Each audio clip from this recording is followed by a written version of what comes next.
ketika lu merasa oke, gue mau berkomitmen sama orang ini, tapi kemudian so many things happen ya, kayak very bad things happen, sampai di titik dimana suatu hal terjadi dan itu melukai diri lu gitu ya, pokoknya berbahaya buat diri lu gitu misalnya, atau pasangan lu tiba-tiba alkoholik, atau pasangan lu tiba-tiba menjadi psikopat gitu misalnya. Anything happen yang membuat kamu merasa kayak gue nggak bisa deh untuk mempertahankan dia gitu, ya separation can happen gitu. Tapi makanya kemudian separation itu akan menghancurkan lu dengan sangat sampai bertahun-tahun gitu, karena lu merasa itu udah menjadi bagian identitas lu. Oh, berarti ketika kita udah berada di level komitmen yang ketiga pun perpecahan masih bisa tetap aja terjadi.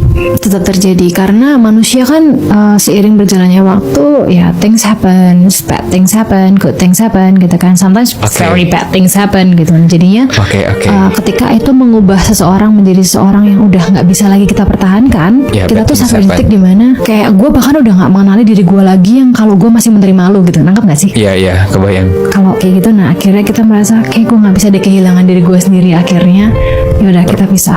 Nah, tapi untuk kemudian lu menerima perpisahan itu dari otak lu tuh berat banget. Makanya itulah kenapa kadang-kadang kita tuh nggak ngerti kok dia gampang banget move on sih gitu.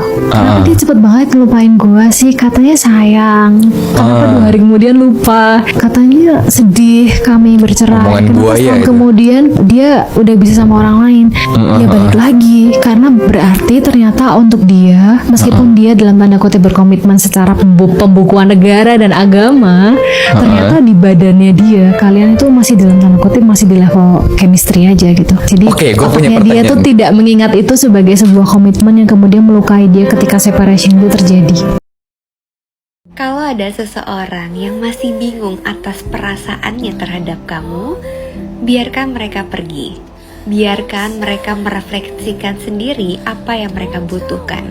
Bukan tugas kamu untuk meyakinkan mereka, dan juga bukan tugas kamu untuk memaksa agar kamu dipilih. Kadang seseorang itu bertahan gak cuma karena kita punya tujuan yang sama-sama saling sayang, sama-sama saling cinta. Tapi kalau kasusnya mereka itu masih bingung terhadap pilihannya, terhadap tujuannya, bisa jadi dia mempertahankan kamu karena kamu masih stay bersama mereka. Dan mereka juga menyukai attention dari diri kamu. Dia baik kok, tapi dia selalu membuat aku kesepian. Dia gak pernah selingkuh kok, tapi dia selalu menyepelekan perasaan aku.